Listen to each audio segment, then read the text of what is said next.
fissure, the book would not be destroyed as I planned. It continued falling into that starry expanse of which I had only a fleeting glimpse. I've tried to speculate where it might have landed, but I must admit that such conjecture is futile. Still, questions about whose hands might one day hold my MYST book are unsettling to me. I know my apprehensions might never be allayed, and so I close, realizing that perhaps the ending has not yet been written. Hey guys, this is Candle, and welcome to realMYST Masterpiece Edition. Some of you who are longtime watchers, which I know there are a few of you, might be wondering, well, why are we doing this game? Didn't we already do realMYST? And we did. But that was the original realMYST. This is the updated Masterpiece Edition where it looks a lot better. It plays pretty much exactly the same, but it looks a lot better, and it hopefully runs better on modern operating systems too. I'm actually really excited about this. This year marks the 25th anniversary of the franchise, and there's actually a Kickstarter going on right now where you can get like all of the MYST games updated for modern operating systems, digital or physical. And you can also get like a MYST linking book and stuff. It's really awesome. I really love these games. I haven't actually played this in a couple of years, but I did watch another person's Let's Play not too long ago, so the puzzles are still going to be mostly fresh in my mind, but I don't think many of them are too difficult, aside from like a couple weird things. I just want to check something. Oh, okay, well, let me get in there yet. I don't know if there's subtitles. I'll see if I can turn them on first. But yeah, but first we have to actually go to MYST, which normally it's a sweeping vista. There we go. I was going to say normally it's a sweeping vista of the island. Yeah, the main MYST island, which is very asyncratic in its design. Like when you actually tear apart the lore, there are some things that don't quite make sense. Like MYST is supposed to be where this family lives, and It has like no living quarters or anything, but I'll get into that later as we approach certain things. Oh, I completely forgot that this let you choose whether you wanted classic MYST or free roaming.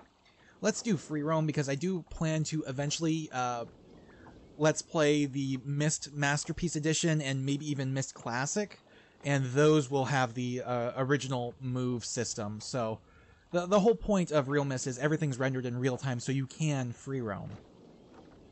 Okay, escape key for the main menu. Good, because I wanted to check something real quick. Where are you? Settings. No, just graphical and movement. Sound is either on or not. So this game lets you move your cursor around on screen, but if you right-click, you can actually move your viewpoint. So there we go. You can see. Oh man, it is so nice to be back in MYST, and it looks gorgeous, absolutely looks gorgeous. So the first thing we want to do is come down here, and I don't remember the exact numbers we need, but there are certain things we can do. So right down here we have basically a holographic pool. So if we click that, there we go. It just resets to the hologram here, but if we turn around, here we go. We have settings dimensional imager. Yeah, settings for the dimensional imager. We have a topographical extrusion test, which is 40, marker switch diagram, which is 47, and water turbulent pool, which is 67, which is where we're at now. If we go down and check 47, that resets, and we turn around and check it out, and that will actually show us what the marker switches look like, and it's a good idea to know what they look like because we will need something soon, and that actually has a little bit of a spoiler in it too.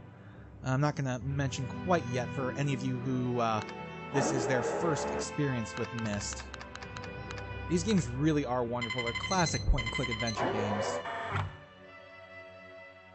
Alright, let's try this again. This is the topographical extrusion test.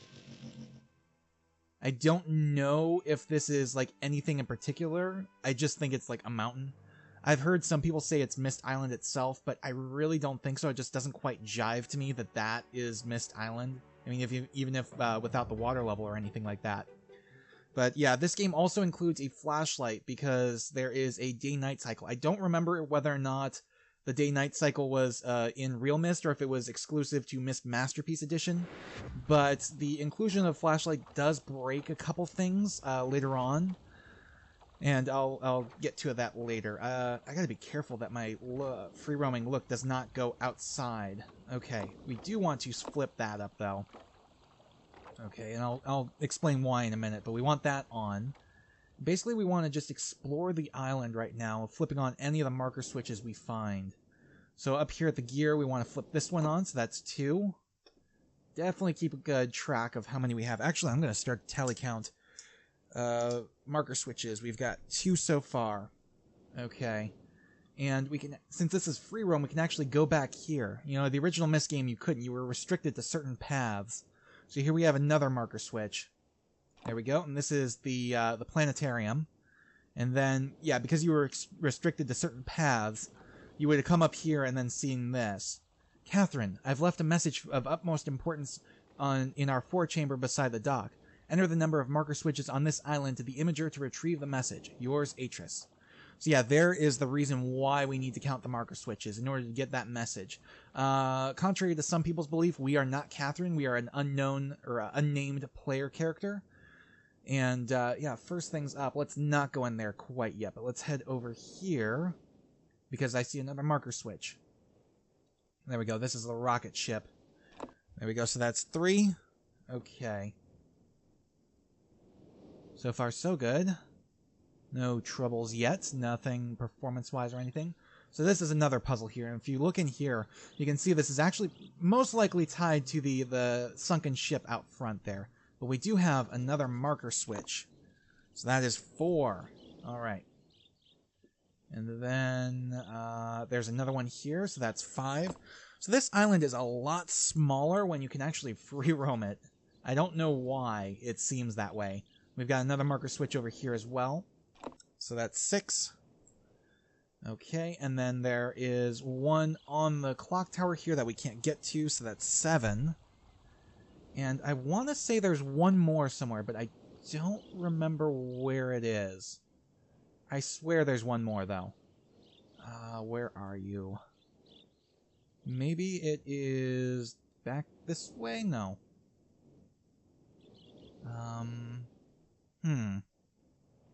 Odd. Again, I swear there's one more. These things don't count. These are breakers for something else. And there's 2 of those. But where is the marker switch? I swear there was one more. Because I bet you anything, we go in and put 7, and it's not going to work. Not sure where the last one is. But if we go in and put 7, I don't think it'll work. I think 8 works. I think it's 8. But we'll see.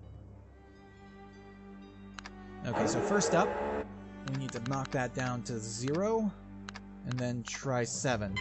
See if that does anything. Okay, so far so good. But the question is, will that do anything? And no. Okay, so yeah, 7 is not the correct answer. We've got a marker switch somewhere that we're missing. I don't think the hologram counts. Oh, there we go, 8. Oh yeah, that definitely works. You could hear that. I just love the music too. Catherine, my love, I have to leave quickly. Something terrible has happened. It's hard for me to believe. Most of my books have been destroyed. Catherine is one of our sons. I suspect Agamor, but I shouldn't leap to conclusions. I'll find him and Cirrus as well. Oh, I should have known better than to have left my library unchecked for so long. Well, I've removed the remaining undamaged books from the library and placed them in their places of protection. You shouldn't have to use the books until I return, but if you've forgotten the access keys, remember the tower rotation. Oh, and don't worry, Catherine. Everything will be fine. I'll see you shortly. Oh, and erase this message after you've viewed it, just to be safe. Well, she hasn't erased it, so chances are she has not made it back yet. So yeah, there is our first hints of family drama. So we know kind of a bit what's going on, and now it's time to actually go to the library. Which, honestly, you don't even need to view that message. It just adds context to the story. It's completely optional. So if we come in here, we have the actual library. You can see there's so many burnt books and everything right here. But there's so much more stuff here. I swear, I swear we're still missing something here, but I don't know what. Everything looks like it's there except for, like one of the paths and the clock tower. And I don't know where it would be, There's not one out here. There's just one back by there and one out by the clock tower. So if we go back into the library, ooh, that was weird pop-in. Okay, that's line of distance, because that's just a... No, that's still 3D, but the lighting is weird. Actually, no, I think that is a 2D texture back there. Oh, maybe it is 3D. But it's just weird, the lighting. See that shift? Yeah, I think that is a 2D texture used for like level of detail, and then when you get close enough, it replaces it with a proper 3D model. Anyways, here we have the library with that stunning mural up top. And we've got so much stuff going on here. So let's go ahead and take a look at the red and blue books. Those are the main things of this game. So if we take a look, it's just white noise. No matter what you do, at this point, it's just white noise. However, if we go back out of here and we take the red page and put it in the book...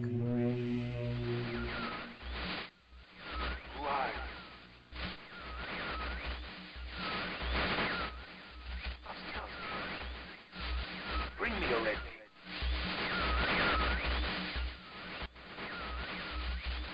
I can't see. I need a red page, you must. Bring. I beg of bring. Shh.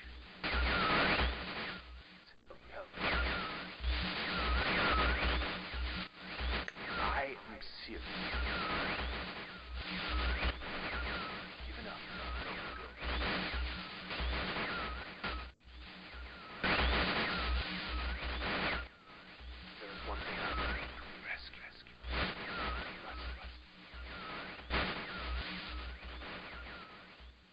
So that is Cirrus, one of Akinar's 2 sons, and he is stuck in this book. Now, Myst 4 later retcons what the red and blue books actually do, but all you really need to know right now is they are prison books. And if we do the same thing with the blue page, we get to meet Akinar. Serious? Is that you? Are you? See you.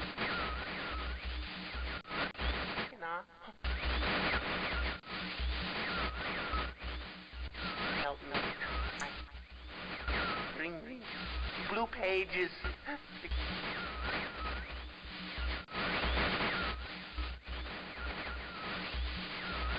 Never. Pages.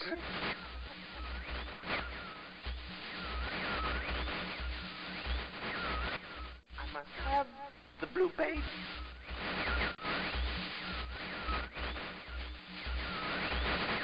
Bring them to me. So yeah, that's kind of the main gimmick of this game, is trying to figure out which of Atreus' sons, Cirrus or Akinar, is guilty of burning his library, and which one is innocent, and who to set free, and stuff like that.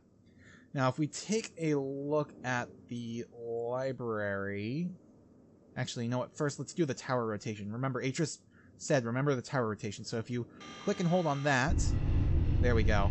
I like doing Mechanical Age first. Not only is it the first one the tower rotates to, but, I mean, it's my personal favorite. It's also a pretty short one, I think, too. But, so, if we take a look at the library here, you can see a lot of the books are burnt, but some of them aren't. So, there are specific journals related to the ages you can go to that are available here. And I'm looking for the mechanical one. Now, you could just read through them all at once, but I'm just going to read through each one before we go to it. So, the mechanical age. Before arriving in this age, Before arriving in this age, I was determined that it would be a journey to a world very different from my previous adventures, and it was. The sky here is dark and gray and incessantly displays flashes of lightning in the distance. I met a very old man with a long beard and hair that hangs to his waist. He is very feeble and has trouble even moving. This man has obviously been through very many things in this strange world, and I have learned many things from him. He has told me an interesting story of this world's history. Years ago, he told me, there was a beautiful city that rose up out of the water. It housed many people inside its walls, and the people had everything they wished for. The city was surrounded by 3 high hills, which rose higher than the city. On the east hill of the city rested a large lookout post. The people of the city had constructed the post expecting visitors to arrive from the east. The people had no means of traveling on the water, which forced them to merely wait for friend or foe.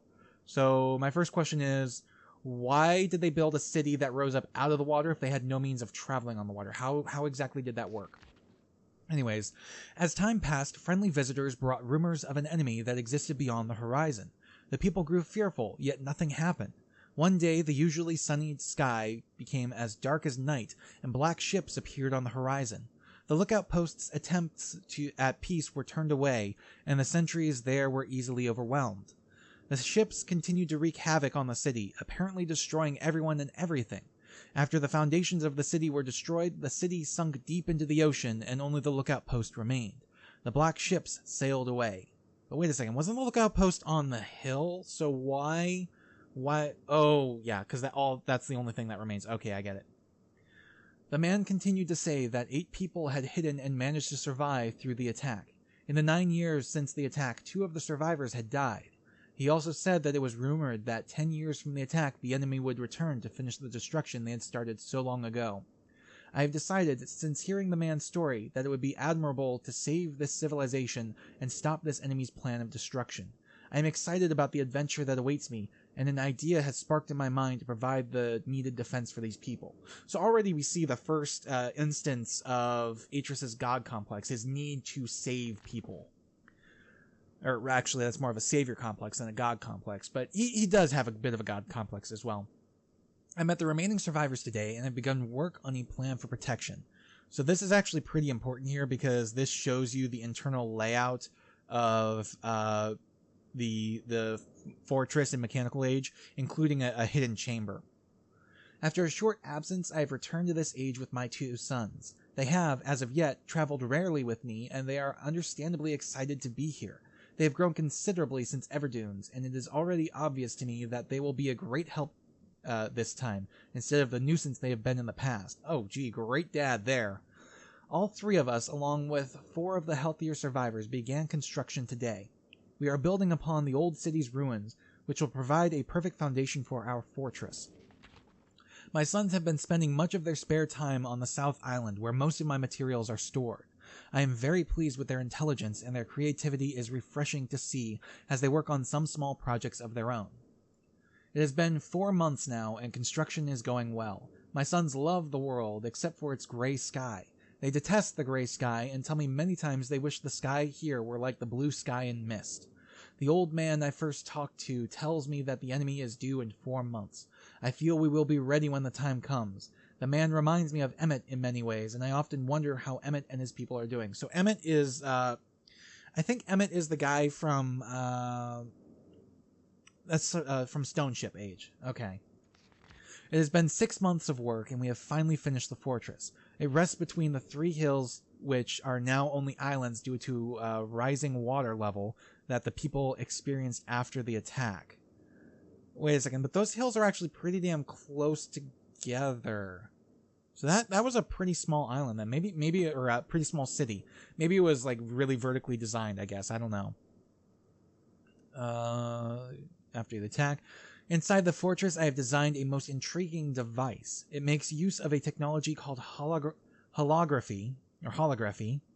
I began experimenting with on my visits to Aspermere. So that's the second mention of an age that we cannot go to. The other one was Everdunes. It will be working in a couple of days after I compensate for some small miscalculations. This holographic device will enable the survivors to learn to use the fortress. And that's something I've learned not a lot of people have realized. There's actually a device in the fortress that mimics the controls for it. so that you can actually learn how to use it and learn how the directions work. So yeah, the first one is power, the second one is track slope.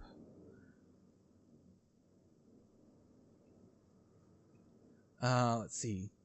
The enemy is due to come soon, and I trust the fortress will provide sufficient protection for all of us. So here's kind of an overview of the entire age. So we've got the 3 islands, we have the fortress in the center, and the track, and so on. The black ships have come. Their attack was substantial. Their weapons have been stopped, and it appears they have turned away in defeat. I could not help but smile as I watched the boats leave. Last night we had a small celebration, and the old survivors danced their dances of old. My sons did not understand why the sky had not turned back to its original blue. The old man told them that the storms would never end until the enemy was destroyed. I assured my sons that the blue sky was not worth the risk of death, and they seemed to hear me. I have had a healthy adventure here and have begun working on a new book. Once again, I must leave a familiar age in search of a new universe I have begun. But first, I will have an extended time with Catherine, whom I miss very much. I must also return to the people of the Tide, which is another age that is mentioned but we never get to go to. I believe in my travels I have found a substance that will ease the pain of their bone ailments that they have long endured. I hope to return to mechanical age one day and find the population growing and my fortress still strong. Though the sky may always be black, I am confident the people here feel a heavier darkness has been lifted from their shoulders. So yeah, this basically tells us the backstory of each age, is what the journals do. So if we go... Whoops. Nope. Still in here. So if we go and click on this portrait, which is of a door,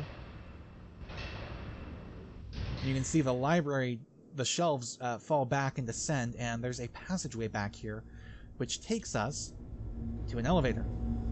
Well, behind the elevator, you have to actually close this first. Go from the library to the tower. So yeah, something that MYST does that I really, really love is it's the idea of books as literal portals to another world.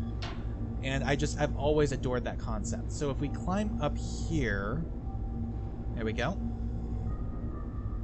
We can actually get we're supposed to get a look at the, where the book is. But I've got some weird glitch going on, which is really, really weird. I don't know how to fix that. See, that's really, really weird. Okay, so ignoring that then, because that's actually supposed to show you the gears out on MYST Island. So yeah, the book portal always shows you where the book actually is located, and this is our key to get to it. So we need 240 and 221. Alright, so that is the answers to the puzzles. We just have to figure out where the puzzles are. And honestly, I already know. I've played through this game enough times, it's familiar enough to me that I know pretty much where all the puzzles are, if not what all the answers are. So if we go back down and try to leave the library, something strange is going to be waiting for us. And I think this is probably a security feature. Atris is a bit paranoid at times. So, as a security feature, if you have the access to the tower open, the access to the library is closed. So what you want to do is you want to click on the door, the picture of the door, and that will close that and open this. So we have a time. Now, where would we put a time in? Well, that would be the clock tower. So that's pretty simple to figure out, right? Well, we come down here, we've got one for the big hand, which we need to get to 240, so that is 8. And one for the little hand, which we need at 2. Hit that. And that pops up our access to the clock tower. So we can climb out here. We can go ahead and flip that on now. And open this up. And here is where the 221 comes in. Now, if you just take one of those down, it's going to rotate 2 of them once. And if you just keep going, eventually this weight you can barely see is over here. Yeah, that weight over here will go all the way down and you won't be able to move it anymore. So the secret to this, and it's kind of counterintuitive, but yeah, it won't go anymore. You have to reset it. So the secret to this, and again, it's kind of counterintuitive, is to set one of them. So the bottom one is set. Now, this lever will turn the top and the middle one. But what you want to do is do that twice. Oh, shoot, I screwed up. Okay. You know what? Let's actually do this one twice, and then just hold this one down. And that keeps the middle one rotating. There we go. And that is done. And you can see this gear here kind of opened up. And that's actually replicated by the gear back by the docks. There we go. And it is right around here. So yeah, way up here. This gear has been rotated. So now we can access our first age. We have the mechanical age, which again is probably my favorite age. And it doesn't necessarily have the best puzzles. It really just comes down to tower rotation. It's probably one of the simplest puzzles, but I love the environment and the music and absolutely everything about this age. So we get that sweeping vista to take a look at the whole damn thing. Ugh, it's just so awesome. I just love the concept of it too. All these gears and everything. Alright, I think it's repeating. So, let's go ahead and warp to it.